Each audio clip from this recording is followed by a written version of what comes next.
अच्छा बेटा, हम लोग अटेम्प्ट करें अक्टूबर नवंबर 24 पेपर 32। ठीक है, जरा देख लेते हैं इसको क्या कह रहा है भाई। पहला जो आपके पास है, if consumers aim to maximize their utility how will they arrange their spending. देखें, जब हमें अपनी यूटिलिटी को मैक्सिमाइज करना होता है ना, तो हम लोग देखते हैं कि हमारी सेटिस्फेक्शन पर प्राइस कहाँ पे मैक्सिमम पे जा रही है। ठीक है, तो हम लोग इंडिविजुअल को तो देखते ही नहीं है, हम देखते हैं जी सेटिस्फेक्शन पर डॉलर या सेटिस्फेक्शन पर प्राइस हमारी क्या चल रही है। जहां पे बराबर हो रहा होगा, यानी कि जहां पे एक भी मार्जिनल प्रिंसिपल फॉलो हो रहा होगा, that is M U X over P X is equals to M U Y over P Y, मैं वहां पर ऑपरेट करूंगा। तो यहां पर देख लेते हैं। To obtain same total utility, no. Obtain satisfaction per price, that is same. दूसरा कहता है ऑप्टेन सेम टोटल यूटिलिटी, वापस से टोटल यूटिलिटी आ गया। To obtain same utility from the last unit of each commodity, और दूसरा ऑप्शन कहता है to obtain same utility from the last dollar spent on each commodity. तो हमें देखनी होती है सेटिस्फेक्शन पर प्राइस, तो हम लोग जाएंगे लास्ट डॉलर जो हम लोग स्पेंड कर रहे हैं उसके ऊपर। क्वेश्चन नंबर 2 कहता है which feature of indifference curve theory is most likely to apply in reality. तो पहला ऑप्शन जो आपके पास है, the consumers can express preference between all possible combination of goods. कहता है कि देखो, रियलिटी में अप्लाई करो, रियलिटी में अप्लाई करो। अब जो हम लोगों ने criticism of indifference curve theory पढ़ी हुई है, वो उसमें एक चीज ये भी थी कि यार अगर मैं कोई चीज कंज्यूम करने जाता हूँ, खरीदने जाता हूँ, तो क्या मैं कॉपी पेन लेके पहले डायग्राम बनाऊंगा कि यार यहाँ से इतने यूटिल्स मिल गए, वहां से इतने यूटिल्स मिल गए? तो मैं ये काम नहीं करता। तो मुझे रियलिटी के साथ इसको लिंक करना है। कहता है consumer can express preference between all possible combination of goods. और दूसरी बात ये कि हम लोग ऑल पॉसिबल कॉम्बिनेशन तो ले ही नहीं सकते, हम लोग तो सिर्फ दो कॉम्बिनेशन ले सकते हैं अकॉर्डिंग टू दिस थ्योरी। ठीक है, तो ये तो करेक्ट आंसर आपका नहीं होगा। The consumer has a limited income to spend. हाँ, ये चीज हमारे पास करेक्ट है कि हमारे पास लिमिटेड रिसोर्स होती है, अनलिमिटेड वांट्स होती हैं, तो ये एक हमारे पास पॉसिबिलिटी क्रिएट हो सकती है कि consumer has limited income to spend. ठीक है, the consumer will always behave rationally, ये चीज भी हमने पढ़ी हुई है कि there is no such thing as rational consumer, reality में एग्जिस्ट करता ही नहीं। The consumer will always get positive utility from having more of the good, utility गिरती रहती है, सेटिस्फेक्शन लेवल गिरती रहती है जैसे जैसे आप कोई और गुड कंज्यूम करना शुरू करते हैं। तो आंसर क्या बन जाएगा इसका? बी। 3 पे आइएगा। डायग्राम 1 एंड 2 आपके पास गिवन है। यहाँ पर आपको इकोनॉमीज ऑफ स्केल नजर आ रहा है, यहाँ पर आपको डिस इकोनॉमीज ऑफ स्केल नजर आ रहा है। विच situation do the two diagram show? कौन कौन सी सिचुएशन आपको शो हो रही है यार? ये तो बड़ा सिंपल सा एमसीक्यू है। फॉलिंग रिटर्न्स टू स्केल पहले में तो आ ही नहीं रहा, पहले में तो इंक्रीजिंग रिटर्न्स टू स्केल आ रहा है, तो ये दोनों तो ऑप्शन आपके वैसे ही गलत हो गए। Unit cost falls at output as output increases, और इसी का डायग्राम 2 में क्या लिखा हुआ है? Falling average fix cost. भाई एवरेज फिक्स कॉस्ट की तो ये बात ही नहीं है, ये तो इसके अंदर वेरिएबल और फिक्स दोनों है। ठीक है, तो वो चीज कंसिडर सही तरह नहीं हो सकती। Unit cost falls as output increases, yes. Unit cost rises as output increases, yes. Economies of scale and diseconomies of scale, तो आंसर क्या बन जाएगा इसका? D. A government makes it compulsory for motorbike riders to wear a helmet. What would represent a positive externality of consumption associated with this decision? कहता है कि जी हम लोग जो है ना, मोटरसाइकिल वालों को इन पे इम्प्लीमेंट कर रहे हैं कि जी आप लोगों ने हेलमेट पहन के जो है वो ट्रैवल करना है।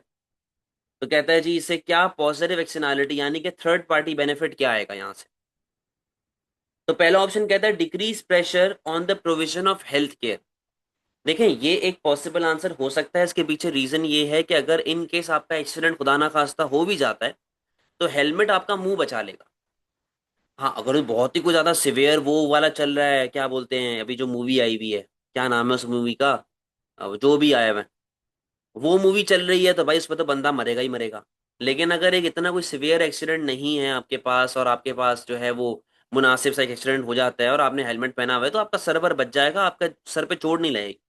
तो आपको इतना ज्यादा फिर हॉस्पिटल भागने की जरूरत नहीं पड़ेगी कि यार मेरे भेजे भेजे में कोई चोट लग गई है, आगे उसको सही कर।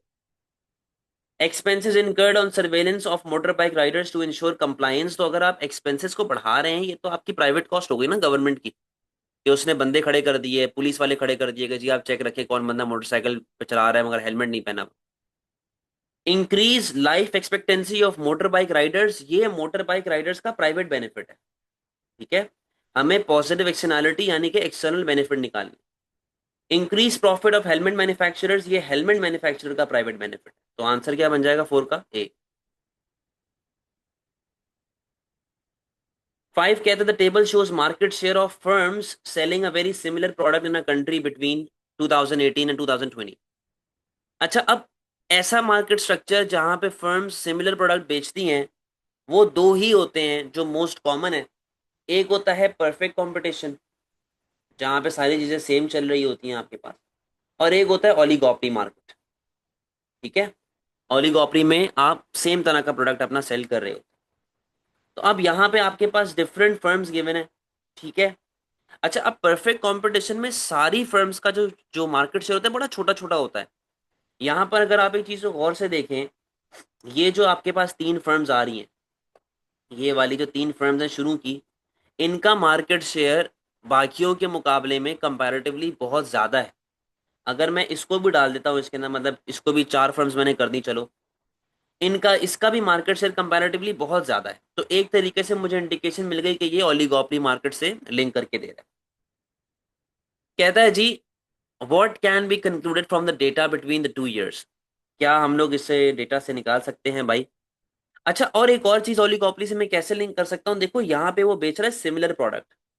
परफेक्ट कंपटीशन में तो होमोजीनियस होता है, मतलब होता ही सेम है। वहां पे सिमिलर वाले की तो कॉन्सेप्ट है ही नहीं ना, यहाँ पे तो होती ही सेम है चीज। तो ये ओलिगोपोली की ही बात चल रही। व्हाट कैन बी कंक्लूडेड, पहला ऑप्शन कहता है मार्केट कॉन्सेंट्रेशन इंक्रीज्ड।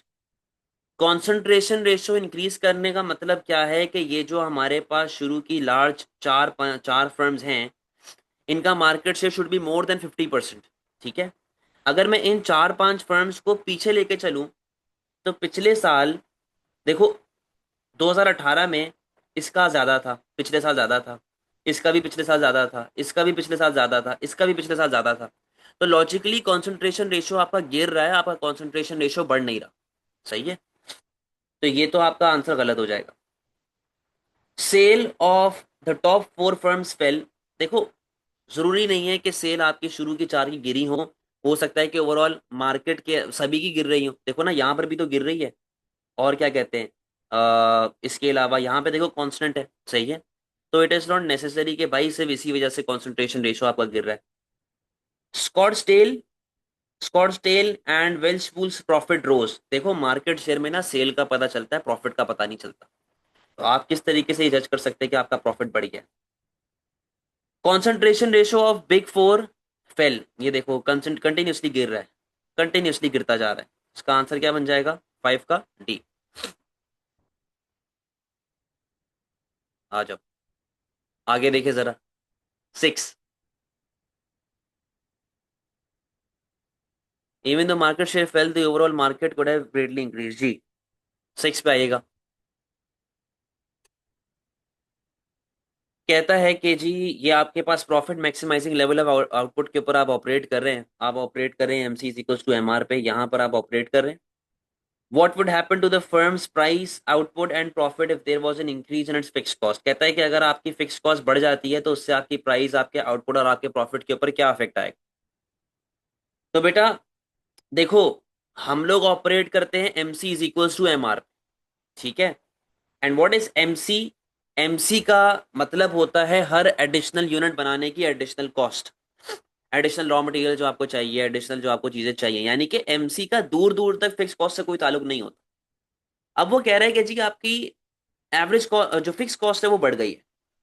अगर बेटा मैं फिक्स कॉस्ट को अपनी बढ़ा भी दूं, फिक्स कॉस्ट बढ़ने से आपका एवरेज कॉस्ट कर ऊपर चला जाएगा ना, लो ऊपर आ गया। ठीक है, ऊपर आ गया, तो इसका क्या मतलब है कि ये पॉइंट चेंज हो जाएगा? भाई ये तो अपनी जगह पर ही रहेगा ना, MC is equal to M R, इस पे तो कोई चेंज आ ही नहीं रहा। समझ रहे हैं? MC is equal to M R पे तो कोई चेंज आ ही नहीं रहा। तो बेटा आपकी प्राइस और आपका आउटपुट जो है वो क्या रहेगा? अनचेंज्ड। हाँ, अगर आपकी कॉस्ट बढ़ जाती है, आपका प्रॉफिट फॉल होना शुरू हो जाएगा। ये बात तो बड़ी लॉजिकल सी है। तो आंसर क्या बन जाएगा 6 का? डी बन जाए। A bus company has a monopoly and specializes in long distance travel. It initially sells its tickets to customers 1 month in advance of the journey. As the departure date approaches, the price of a ticket increases. Which kind of pricing policy does the bus company operate? यानी कि बड़ी simple सी एक बात कर रहा है, कह रहा है कि जी हम लोग बस चलाते हैं, ठीक है, और बस की एक फिक्स प्राइस है, एक टिकट की प्राइस है जो हम लोग एक महीना पहले एडवांस में बेचते हैं। अगर आप यही चीज डिपार्चर के करीब खरीदते हो, ये टिकट मतलब जैसे बस जाने वाली है और आप उसके करीब आके फिर खरीद रहे हैं टिकट को, तो हम टिकट की प्राइस बढ़ा देंगे। सेम प्रोडक्ट है, सेम क्वालिटी है, हर बंदे को सेम चीज मिल रही है, बट हर बंदे की प्राइसेस डिफरेंट होंगी depending upon the time when they are buying the bus service. तो इसका सीधा सीधा आंसर क्या है बेटा? Price discrimination. क्या आप हर बंदे से डिफरेंट प्राइसेस चार्ज कर रहे हैं डिपेंडिंग अपॉन द टाइम जब वो लोग उसे क्या कहते हैं, खरीदते। ठीक है, एक सेकंड यार, एक सेकंड रुको, मैं ना कंफर्म करता हूँ थोड़ी देर में।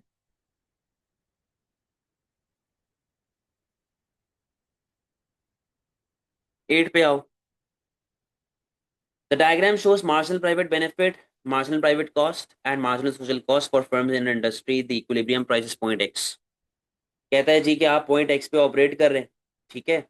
अच्छा, अब यहाँ पे देखो, marginal social benefit is equals to marginal private benefit, यानी कि ये कर्व किसका बना हुआ है? ये डीमेरिट का कर्व बना हुआ है। अगर आपको याद हो, मैंने ये चीज आपको सिखाई थी कि social benefit is equals to private benefit plus external benefit, social cost is equals to private cost plus external cost. अगर मैं सिगरेट पीता हूँ तो मेरी प्राइवेट कॉस्ट जाएगी, जो आसपास मेरे लोग सराउंडिंग में बैठे हुए हैं उनको पैसिव स्मोकिंग होगा, ठीक है, मुझे सेटिस्फेक्शन मिलेगा, लेकिन फायदा किसी को भी नहीं मिलेगा, तो एक्सटर्नल बेनिफिट हो जाएगा जीरो। तो ये डायग्राम बनी हुई है डीमेरिट की। कहता है जी, what should happen to achieve allocative efficiency, यानी कि बेटा आपको इधर आना पड़ेगा।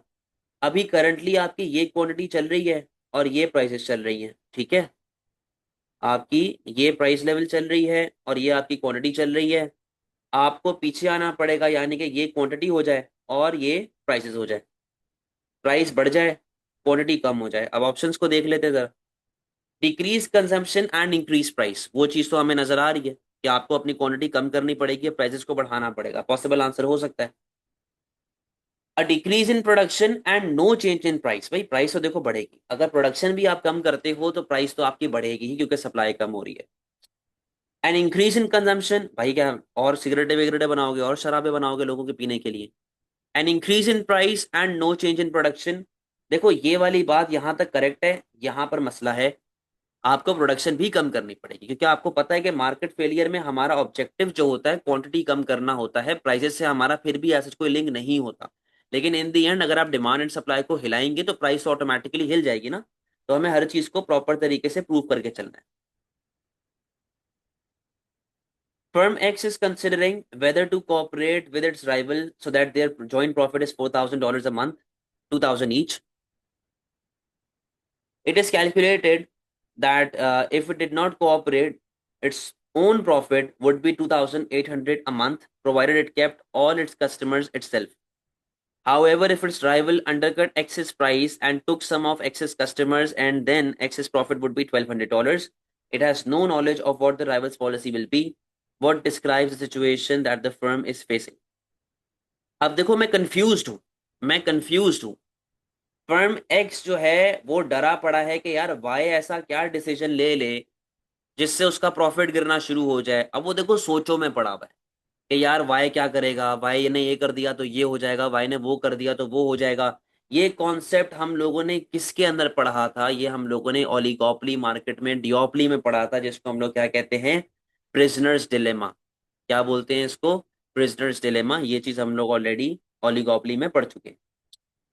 A smartphone manufacturing company takes over an electronic chip design company. What is this an example of? बेटा, स्मार्टफोन मैन्युफैक्चरिंग है जो कहाँ पे ऑपरेट कर रहा है? सेकेंडरी सेक्टर में। ये कहाँ पे ऑपरेट कर रहा है? सेकेंडरी सेक्टर में। इसने एक ऐसी कंपनी को टेक ओवर कर लिया जो मोबाइल फोन की चिप्स बनाता है। Chip is a raw material for mobile phone, यानी कि ये किधर ऑपरेट कर रहा है? प्राइमरी सेक्टर में। तो देखो, इंडस्ट्री तो आपके पास सेम है, इंडस्ट्री आपके पास सेम है, लेकिन आप एक स्टेप पीछे जा रहे हो, आप स्टेप पीछे जा रहे हैं। तो इंडस्ट्री सेम हो और आप एक स्टेप पीछे चले जाएं, सेकेंडरी से प्राइमरी चले जाएं, तो वो क्या कहलाई जाएगी? वो कहलाई जाएगी वर्टिकल बैकवर्ड इंटीग्रेशन। सही है। What is not a valid comment economists may make regarding the need to subsidize its green energy market that uses solar and wind power? कहता है यार ऐसा कौन सा अग्रीमेंट आर्ग्यूमेंट है जो वैलिड नहीं है, मतलब ऐसी कौन सी दलील है जो वैलिड नहीं है, इकोनॉमिस्ट यूज करेंगे regarding the need to subsidise green green energy, wind power, solar power वगैरह। अच्छा, वो वाली चीज जो मैं नहीं करूंगा। तो पहला पॉइंट क्या है, it is cheaper to use plentiful supply of coal. तो भाई कोयला यूज करना तो सस्ता होता है ना, कोयला यूज करना तो सस्ता होता है, ठीक है ना। तो यहाँ पे मुझे ढूंढनी है नॉट अ वैलिड कमेंट जो इकोनॉमिस्ट यूज करेंगे। तो ये तो आसान होता है, markets will become more efficient. अब देखो क्वेश्चन में उसने वापस से देखो, वापस से पढ़ो क्वेश्चन क्या लिखा हुआ है। What is not a valid comment economist may make regarding the need to subsidise green energy market that uses solar and wind power. सही है। तो बी कहता है कि जी market will become more efficient. तो भाई मार्केट जो है वो तो आपकी एफिशिएंट हो जाएगी ना, मार्केट आपकी, मार्केट जो है वो तो आपकी एफिशिएंट होगी। सी को देखो जरा, the value of the positive externality can not be estimated. ये भी हम लोग जो है वो नहीं करेंगे कमेंट यूज। सही है, ये भी हम लोग कमेंट यूज नहीं करेंगे, ये भी हम लोग कमेंट यूज नहीं करेंगे, ये वाला कमेंट भी यूज नहीं करेंगे। The value of negative externality can not be estimated, ये भी हम लोग कमेंट यूज नहीं करेंगे। यस का मतलब कि हम लोग इसको नहीं करेंगे, हमने वो ढूंढना है जो हम लोग कमेंट यूज करेंगे ताकि हम लोग सब्सिडीज ले सकें ग्रीन एनर्जी के लिए। तो आंसर क्या बचा कि यार ये एफिशिएंट हो जाएंगी, तो हमें ये वाला कमेंट जो है वो यूज करना है ताकि जो गवर्नमेंट है वो सब्सिडीज देना शुरू कर दे ग्रीन एनर्जी को, जो कि सोलर और विंड पावर के ऊपर आ रही होती है। तो 11 का आंसर क्या बन जाएगा बेटा, वो बन जाएगा बी। 12 को देखो, in which situation is the introduction of minimum wage most likely to raise employment opportunities as well as wages. कहता है कौन सी ऐसी सिचुएशन होगी जिसके अंदर आपकी एक तो मिनिमम वेजेस भी बढ़ जाए और आपकी एम्प्लॉयमेंट अपॉर्चुनिटीज भी बढ़ना शुरू हो जाए। तो पहला ऑप्शन 12 का कहता है कि firms face intense competition both at home and abroad. B कहता है labour cost are a high proportion of the total cost of the firm. C कहता है minimum wage is not high enough to lower the profit of the firm. D कहता है the minimum wage introduced in monopoly is less than the marginal revenue product MRP of the last worker employed. अब देखो मेरी बात सुनो, एक monopoly के लिए सबसे ज्यादा बेस्ट पॉइंट कौन सा होता है, M C L is equals to M R P, यही होता है। मैंने आपको ये बात बताई भी है कि भाई ये आपके पास आ गई average cost of labour, marginal cost of labour, ये आ गई आपके पास एमआरपी, ठीक है। ये आ गई मार्जिनल कॉस्ट ऑफ लेबर, ये आ गई एवरेज कॉस्ट ऑफ लेबर, ठीक है। ये वाले मामला चल रहे हैं मेरे पास, मैं ये वाली वेजेस दे रहा हूँ। मैंने आपको ये बात सिखाई भी है कि यार जब तक मैं इस पॉइंट पे बैठा हुआ हूँ ना, जब तक मैं इस पॉइंट पे बैठा हुआ हूँ तब तक मेरे लिए बेस्ट पॉइंट है। अगर देखो पहला पहला जो पॉइंट यहाँ पे लिखा हुआ है ना कि यार मेरे पास इंक्रीज कंपटीशन हो गया होम पे भी अब्रॉड पे भी, देखो ये काफी एक वेग पॉइंट है, ऐसा कोई लिंक बनता नहीं है मिनिमम वेज के साथ, इसका मिनिमम वेज से कोई लिंक नहीं बनता। बी कहता है कि जी labour cost are high proportion, अगर तो हाई प्रोपोर्शन है तो फर्म के लिए नुकसान होगा ना यार, वो क्यों आपको जो है वो ज्यादा वेजेस देगी, उसके लिए तो मसला है, उसका तो एमआरपी गिरना शुरू हो जाएगा ना। ये देखो अगर वेजेस बढ़ जाती है, मैं जूम इन करता हूँ, ये देखो जरा, अगर मेरे पास मिनिमम वेजेस ऊपर लगना शुरू हो जाती है तो मेरा तो एमआरपी जो है वो एमसीएल जो है वो तो आगे चली जाएगी, मेरा मार्जिनल रेवेन्यू प्रोडक्ट गिरना शुरू हो जाएगा, तो मेरे लिए तो नुकसान है, मैं ऑपरेट ही नहीं करूंगा यहाँ पे। सी कहता है the minimum wage is not high enough to lower the profit of the firm. भले नहीं होगा, भले नहीं होगा, मुझे ऑपरेट किधर करना है, मुझे तो यहाँ पर ऑपरेट करना है ना भाई, मुझे तो इधर ऑपरेट करना है। अगर मैं यहाँ से कहीं भी आगे पीछे चला गया तो मेरी तो कॉस्ट बढ़ जाएगी यार, मेरा तो law of diminishing returns follow होना शुरू हो जाएगा। डी पे आए, minimum wage, minimum wage introduced in monopoly is less then marginal revenue product MRP of the last worker employed. कहता है कि जो आपके पास मिनिमम वेज लग रही है ना, जो मिनिमम वेज आपकी लग रही है वो मार्जिनल रेवेन्यू प्रोडक्ट के मुकाबले में कम है, यानी कि कुछ ना कुछ मैं इधर लगा रहा हूँ, मतलब इसके नीचे कहीं लगा रहा हूँ, ठीक है। तो जब तक मेरे पास एमसीएल से मैं पीछे हूं, जो मैंने आपको एक डायग्राम भी बना के दिखाई थी प्रॉफिट मैक्सिमाइजिंग वाली, कि ये मेरे पास आ गई है वेज और ये आ गई मेरे पास एमआरपी, हमें ऑपरेट करना होता है इधर, ये मेरा बेस्ट पॉइंट होता है। मतलब मैं इसके पीछे अगर कहीं भी रहता हूं तो चलो ये मेरे लिए एक पॉजिटिव पॉइंट है, लेकिन अगर मैं इसके आगे बढ़ गया तो ये नुकसान। तो गवर्नमेंट ये कहती है कि आप अभी इसके पीछे हैं। जो ऑप्शन है वो ऑप्शन हमें ये कह रहा है, देखो वापस से पढ़ो ऑप्शन को, introduce in monopoly is less then marginal revenue product. आपका मार्जिनल रेवेन्यू प्रोडक्ट ज्यादा है, ये ज्यादा आ रहा है, और आपकी कॉस्ट जो है वो कम है। तभी मेरे पास जो इसका आंसर बनेगा वो डी बनेगा, कि जहां पर मुझे कम से कम फायदा तो हो, अगर मिनिमम वेज लग रही है तो मैं नुकसान में तो ना चला जाऊं। 13 को देखिएगा। The diagram shows firm's initial marginal revenue product labour MRP. आपका एमआरपी गिर रहा है, एमआरपी आपका गिर रहा है। What could cause the curve to shift to MRP two. आपका एमआरपी टू पीछे कैसे आएगा? Fall in the wage rate. देखिए अगर वेज रेट कम होगा ना तो इससे तो मूवमेंट आएगी, इससे मूवमेंट आएगी। सिंपल लॉ ऑफ डिमांड जिस तरह नहीं हम लोग पढ़ते थे, जैसे नॉर्मल लॉ ऑफ डिमांड था कि भाई जैसे वेज रेट कम हो गया तो आपके पास मूवमेंट आती है, ठीक है, शिफ्ट नहीं आएगा। फिर अगला ऑप्शन कहता है 13, a fall in the price of final product. Final product आपका गिर गया, फाइनल प्रोडक्ट जो है, जो आप प्रोडक्ट बनाते हैं वो आपका गिरना शुरू हो गया। तो जब आपके पास वो प्रोडक्ट की फाइनल प्रोडक्ट आपका गिरना शुरू हो जाएगा ना, उसकी प्राइस गिरना शुरू हो जाएगी। इसका सिंपल सा मतलब क्या है कि इसका रेवेन्यू भी गिरेगा, ठीक है। आपका रेवेन्यू भी पॉसिबल है गिर रहा हो। तो जब आपका रेवेन्यू गिर रहा होगा, आपका रेवेन्यू गिर रहा होगा, तो रेवेन्यू गिरने का मतलब क्या है कि अब आपके पास इतना पैसा नहीं है कि आप अपनी वेजेस को कवर अप कर सके और अपने लेबर को आप अफोर्ड कर सके।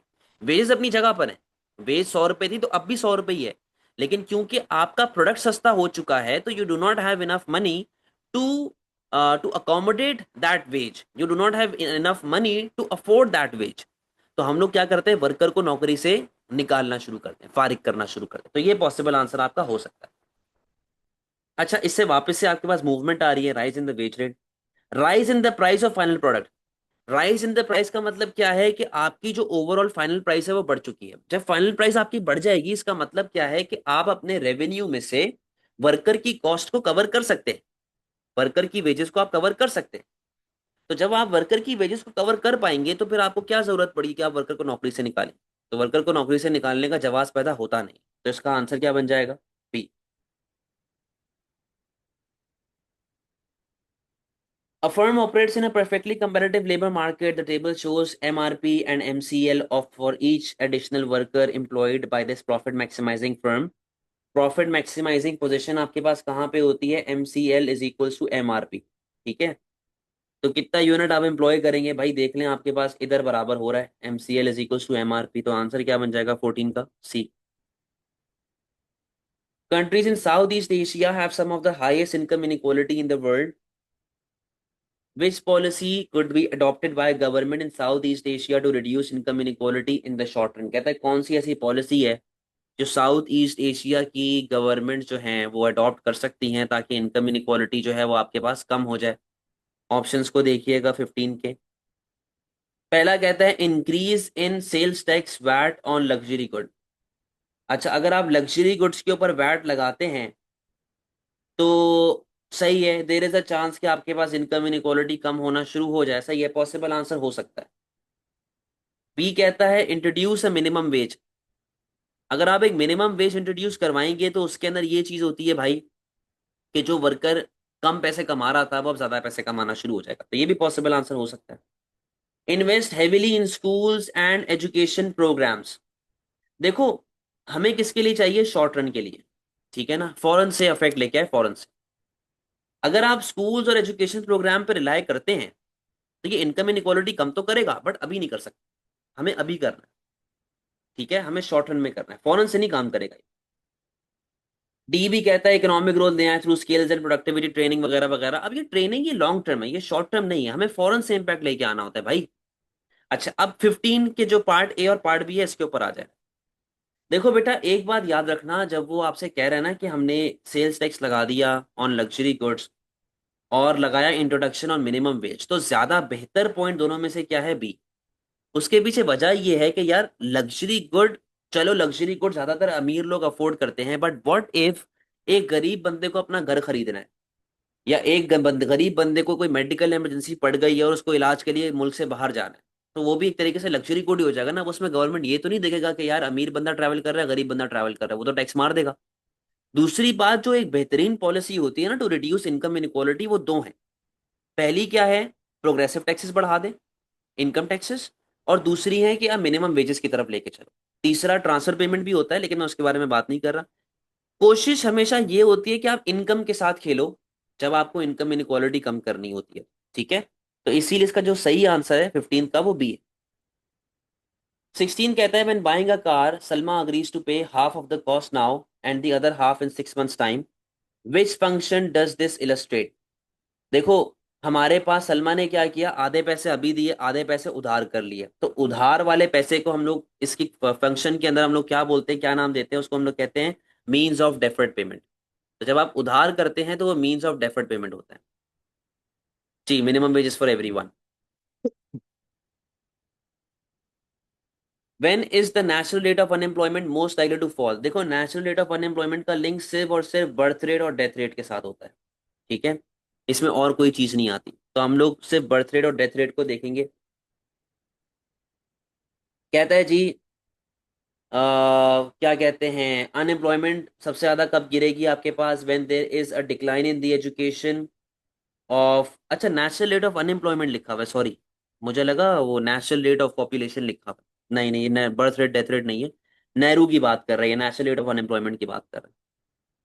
When there is a decline in education level of workers. देखिए, एजुकेशन अगर आपकी गिर जाती है ना, वर्कर तो है ना, वर्कर तो है, तो आपका पोटेंशियल जो पहले था वही रहेगा, वो गिरेगा नहीं। बंदा जब तक मर नहीं रहा, जब तक बंदा दूसरी कंट्री नहीं जा रहा, आगे पीछे नहीं जा रहा, तब तक आपका पोटेंशियल गिरेगा नहीं। ठीक है, इंसान तो है ना, कुछ नहीं, मैनुअल लेबर तो कर ही लेगा। If there is an increase in income tax, income tax बढ़ने से नेचुरल रेट ऑफ अनएम्प्लॉयमेंट पे कोई फर्क नहीं पड़ता, आपका पोटेंशियल उतना ही रहता है। आपका एग्रीगेट डिमांड कम होता है, बट पोटेंशियल आपका वही रहता है।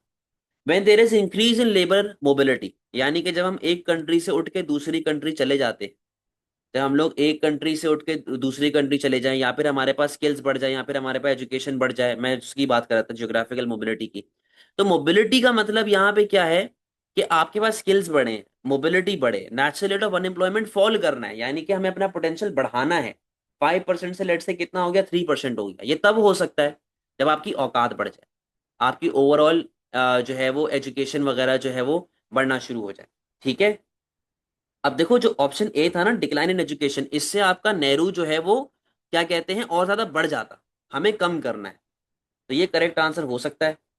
When there is a rise in interest rate of state unemployment benefits, तो इससे भी अनएम्प्लॉयमेंट रेट बढ़ना शुरू हो जाएगी, लोग जो है वो काम करना छोड़ देंगे, हमें लोगों की एबिलिटी टू वर्क बढ़ानी है, तो आंसर बन जाएगा सी। A country has increasing productivity and falling unemployment. What can be concluded from this information? कहता है जी, आपकी प्रोडक्टिविटी बढ़ती जा रही है और बेरोजगारी कम होती जा रही है। तो इससे हम लोग क्या देख सकते हैं, इकोनॉमिक एफिशिएंसी हैज इंक्रीज्ड, सही है, पॉसिबल आंसर हो सकता है कि लोगों को नौकरियां भी मिल रही हैं, पोटेंशियल भी बढ़ रहा है, नौकरी वगैरह हर चीज आ रही है। इंटरेस्ट रेट्स हैव इंक्रीज्ड, अगर देखो इंटरेस्ट रेट बढ़ता है तो उससे आपका एग्रीगेट डिमांड फॉल होता है और मुल्क में अनएम्प्लॉयमेंट लेवल जो है वो बढ़ना शुरू हो जाती है, एग्रीगेट डिमांड फॉल होने की वजह से। टैक्सेस का भी सेम हिसाब है, एग्रीगेट डिमांड फॉल होगी, अनएम्प्लॉयमेंट लेवल बढ़ना शुरू हो जाएगी। लेबर फोर्स अगर बढ़ती है, लेबर फोर्स अगर बढ़ती है, तो इसका मतलब क्या है कि there is a lot of worker who is willing to work, और जरूरी नहीं है कि उनको हमेशा नौकरी मिले। तो हमें अनएम्प्लॉयमेंट को गिराना है, अनएम्प्लॉयमेंट को बढ़ाना नहीं है। 18 का आंसर क्या बन जाएगा, A. The diagram shows full employment, national income and expenditure, AMD। ठीक है, the economy is at equilibrium, J. हम लोग जे पे बैठे हुए, जे पे हम लोग बैठे हुए, ये आपका फुल एम्प्लॉयमेंट है, यानी कि ये आपका एक्चुअल पॉइंट है, ये एक्चुअल पॉइंट है और ये पोटेंशियल पॉइंट है। कहता है के से लेके एल तक आपके पास क्या आ रहा है, देखो आपका एक्चुअल कम है और आपका पोटेंशियल ज्यादा है।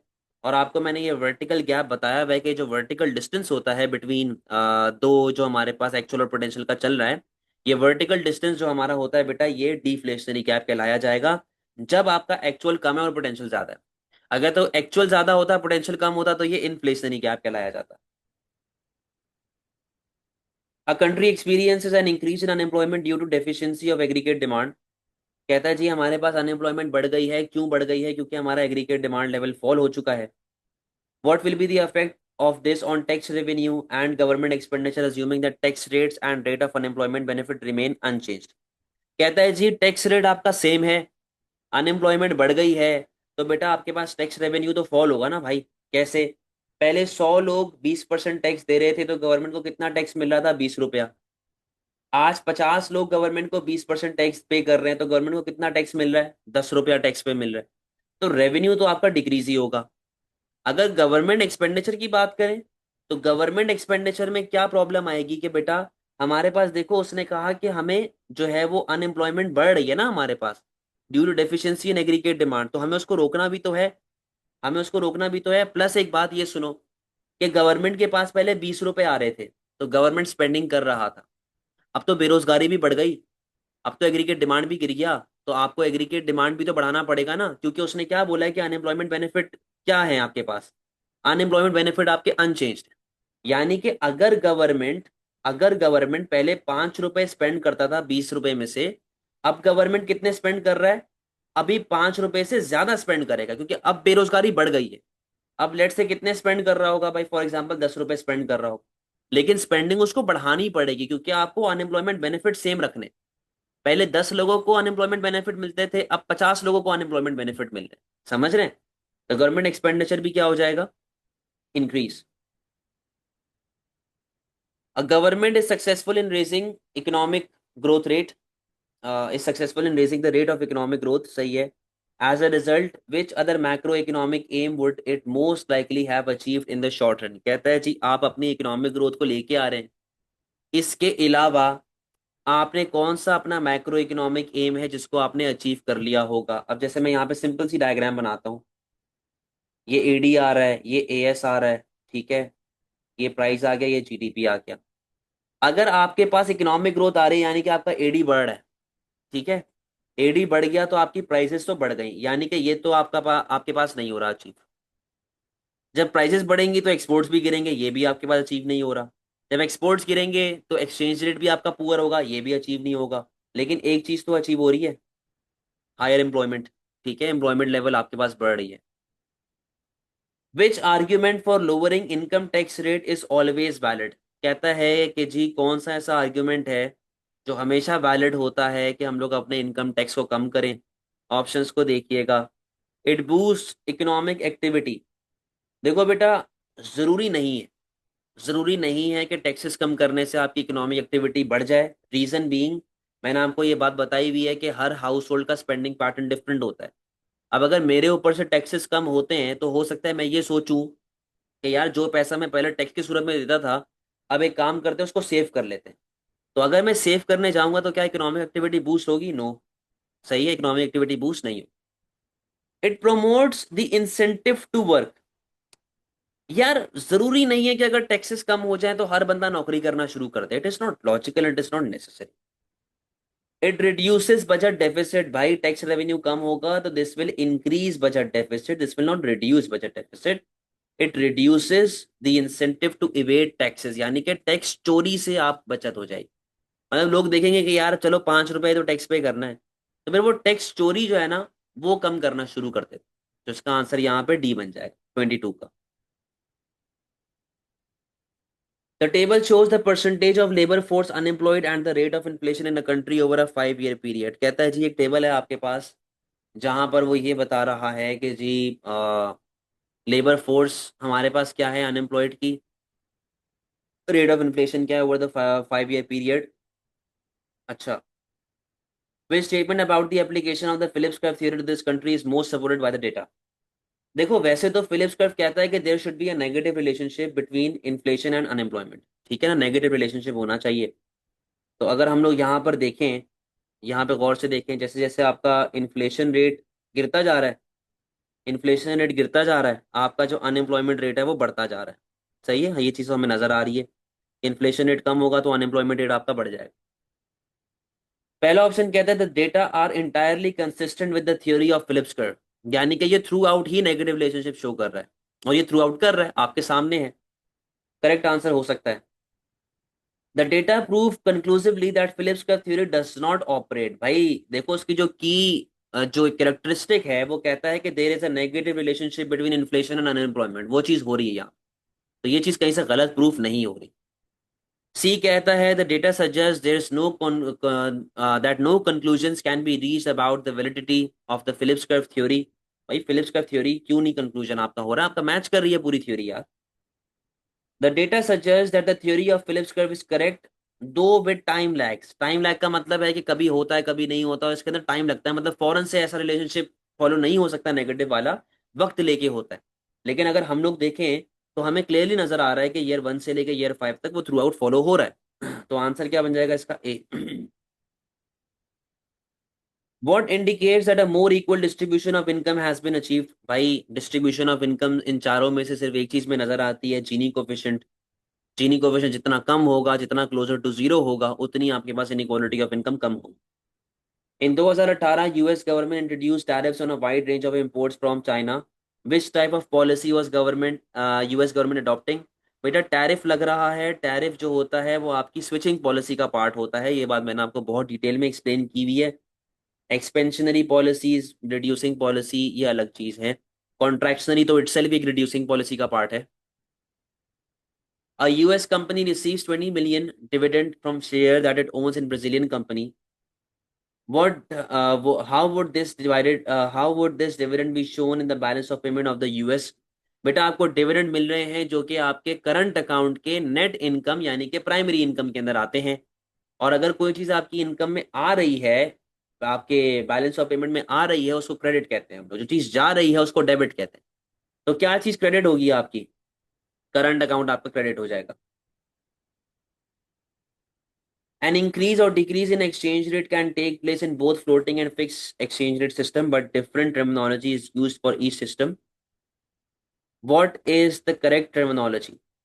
कहता है कि भाई एक्सचेंज रेट के ग्राफ्स के अंदर हम लोग क्या चीज यूज करते हैं, कि हमारे पास एप्रिसिएशन हो रही है कि डेप्रिसिएशन हो रही है। देखो मेरी बात सुनो, जब फ्री फंक्शन चल रहा होता है ना, डिमांड एंड सप्लाई के थ्रू जब भी कोई चीज होती है, एक बात याद रख लो, जब भी डिमांड एंड सप्लाई के फोर्सेस के थ्रू कोई चीज होती है ना, तो वो या तो एप्रिसिएशन होगी या तो डेप्रिसिएशन। ठीक है। अब उसने यहाँ पे क्या कहा हुआ है कि डिक्रीज हो गया एक्सचेंज रेट, डिक्रीज हो गया, गिर गया। और फ्लोटिंग में तो game he demand and supply का होता है, गवर्नमेंट तो होती नहीं है, कुछ करती नहीं है। तो बेटा जब डिमांड कम हो जाए या सप्लाई बढ़ जाए, इससे आपकी करेंसी होती है डेप्रिसिएट, डी वैल्यू नहीं होती। डी वैल्यू आप खुद करते हैं। ठीक है। Forces of demand and supply के थ्रू कभी भी होगा तो वो डेप्रिसिएशन होती है। फिर वो कहता है कि यार क्या हुआ कि फिक्स एक्सचेंज रेट अगर इंक्रीज हो गया या डिक्रीज हो गया, तो इससे हम लोग क्या करेंगे? तो डेप्रिसिएशन तो आपके पास होता है। अब मेरी बात सुनो, फिक्स रेट में हम लोग क्या यूज करेंगे? एप्रिसिएशन यूज करेंगे या रीवैल्यूएशन यूज करेंगे अगर करेंसी आप बढ़ाते हैं? देखें, ये डिमांड सप्लाई चल रही है, ये फिक्स एक्सचेंज रेट आपका आ रहा है। ठीक है। ये आपका फिक्स एक्सचेंज रेट आ रहा है जो गवर्नमेंट ने लगाया हुआ है। अगर गवर्नमेंट इसको बढ़ा के ऊपर ले जाती है, यहां पे ले जाती है, यानी कि 60, तो गवर्नमेंट ने डेलिबरेटली किया है। गवर्नमेंट ने डेलिबरेटली किया है। वो एप्रिसिएशन नहीं है, वो एप्रिसिएशन नहीं है बेटा, वो रीवैल्यूएशन है। तो आंसर क्या बन जाएगा इसका, B. Company X is a multinational company that produces battery for electric cars. It decides to invest in a new factory in country N. Country N में जाना चाह रहे हैं भाई। Under which conditions is this investment most likely to improve the current account balance of payment in country N? Country N का balance of payment किस तरीके से ये इंप्रूव करेगा? ऑप्शंस को देखें। Percentage of raw material use to make battery supplied by country N, और दूसरा कहता है कि income elasticity of demand for electric cars outside country N. अब मेरी बात सुन, कहता है कंपनी एक्स है, मैं इस तरह कहता हूं भाई, टेस्ला जो है, टेस्ला जो है वो पाकिस्तान आ गई। ठीक है।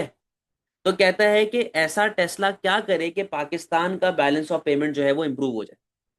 अब मेरी बात सुनो, ये कंट्री एन की जगह पे मैं लिखता हूँ पाकिस्तान, सही है, और कंट्री एन में वापस से क्या लिख रहा हूँ, पाकिस्तान, सही है। अब बेटा मेरी बात सुनो, अगर टेस्ला पाकिस्तान आती है, सही है, और पाकिस्तान टेस्ला को सिर्फ और सिर्फ 10% रॉ मटेरियल प्रोवाइड कर सकता है, तो रिमेनिंग 90% कहाँ से आएगा? टेस्ला बाहर से मंगवाएगा।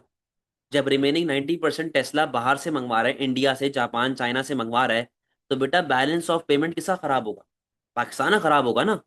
समझ रहे हैं बात को? तो फायदा सिर्फ तब है जब majority of raw material Pakistan Tesla को खुद प्रोवाइड करे, ताकि टेस्ला को बाहर से इंपोर्ट करना ही ना पड़े। जब टेस्ला इंपोर्ट ही नहीं करेगा तो पाकिस्तान का बैलेंस ऑफ पेमेंट पॉजिटिव रहेगा, खराब नहीं होगा, पहली बात। सही है। Income elasticity of demand for electric cars outside Pakistan, के बाहर क्या वाईडी चल रही है। देखो वाईडी बाहर सिर्फ तब फायदा देगी जब वो नॉर्मल गुड, क्योंकि जो हमारे पास इलेक्ट्रिक कार है वो तो नॉर्मल गुड की कैटेगरी के अंदर आते हैं। और प्लस क्या हो, प्लस वो हो इलास्टिक, ग्रेटर देन वन। क्यों? हल्की सी इनकम बढ़ेगी, लोग पागलों की तरह इलेक्ट्रिक कार खरीदना शुरू कर देंगे। अगर तो वो इंटरेस्ट इन इलास्ट सॉरी अगर तो वो इनकम इन इलास्टिक हुआ ना, तो भले ज्यादा से भी इनकम बढ़े, इतनी एक्सपोर्ट पाकिस्तान की नहीं बढ़ पाएंगी। तो उसके लिए उनका इनकम इलास्टिक होना बहुत जरूरी है, ताकि हल्की सी इनकम बढ़ने से उनकी डिमांड कंपैरेटिवली बहुत ज्यादा से बढ़ जाए। तो आंसर क्या बन जाएगा? D. Diagram shows two Lorenz curves. दो लॉरेंस कर्व बने हुए हैं जी। हम लोग L1 से L2 चले गए। अब देखो ये आपकी इक्वल डिस्ट्रीब्यूशन ऑफ इनकम है। सही है, ये आपकी इक्वल डिस्ट्रीब्यूशन ऑफ इनकम है। और हम लोग इससे दूर हो गए। पहले हम लोग इतना दूर थे, अब हम इतना दूर हो गए, तो इसका मतलब है डिस्ट्रीब्यूशन ऑफ इनकम खराब हो गई है आपकी, इनकम इनक्वालिटी बढ़ चुकी है। What is least likely to have cause this, कहता है कि कौन सी चीज ऐसी है जिसकी वजह से ये नहीं हुआ होगा। तो पहला ऑप्शन क्या कहता है? पहला ऑप्शन कहता है कि जी capital gains tax has been reduced. CGT आपका गिर गया है, तो जब आपका कैपिटल गेन्स टैक्स गिरेगा, एक तरीके से वही बात है, लोगों को टैक्सेस, गवर्नमेंट को टैक्सेस कम मिलेंगे, तो गवर्नमेंट री इन्वेस्ट नहीं करेगा। तो इससे तो इनकम इनक्वालिटी बढ़ेगी। दूसरा कहता है कि income tax has been made more progressive, यानी कि आप अमीरों से ज्यादा इनकम पे टैक्सेस कलेक्ट कर रहे हैं। तो बेटा इससे तो इनकम इनक्वालिटी गिरती है ना, इससे बढ़ेगी थोड़ी इनकम इनक्वालिटी, यहाँ पे इनकम इनक्वालिटी बढ़ रही। Inheritance tax has been reduced, वापस से टैक्सेस गिराएंगे तो इनकम इनक्वालिटी बढ़ेगी। Tax free allowance has been decrease for everyone, यानी कि गवर्नमेंट ने कहा था कि हर वो बंदा जो 100 रुपए कमाता है वो टैक्सेस नहीं देगा, गरीब है। अब गवर्नमेंट ने कहा कि भाई हम इसको कम कर रहे हैं और इसको 50 रुपए पे लेके आ रहे हैं, यानी कि हर वो बंदा जो अब 50 रुपए कमाता है वो टैक्स नहीं देगा, 50 से ऊपर वाले बंदे टैक्सेस देंगे। तो इससे भी तो गरीब लोगों के ऊपर बर्डन एक पड़ेगा, तो इससे भी इनकम इनक्वालिटी आपकी बढ़ जाएगी। आंसर क्या बन जाएगा? B. What is a likely result of globalisation, globalisation से आपके पास क्या होगा? Absolute advantage replaces comparative advantage as the basis of trade, no. बेटा दोनों साथ चल रहे होते हैं। Firm supply chains are shortened, इस चीज की कभी भी हमने कोई चीज नहीं पढ़ी हुई भाई। Trade is less likely to suffer from international economic shocks, भाई ये तो होगा ना, होता है, ये लेस लाइकली नहीं होता, ये होता है। आपके पास इंटरनेशनल, जो जैसे कोविड आया था, पूरी दुनिया रुक गई थी।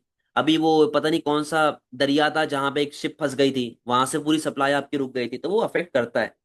देर are high standard of living, yes, लोगों के पास चॉइसेस बढ़ जाती हैं, लोगों का स्टैंडर्ड ऑफ लिविंग इंप्रूव हो जाता है। तो ये आपका करेक्ट आंसर है, ग्लोबलाइजेशन से होता है। क्लियर है बेटा, समझ गए सारी चीजें?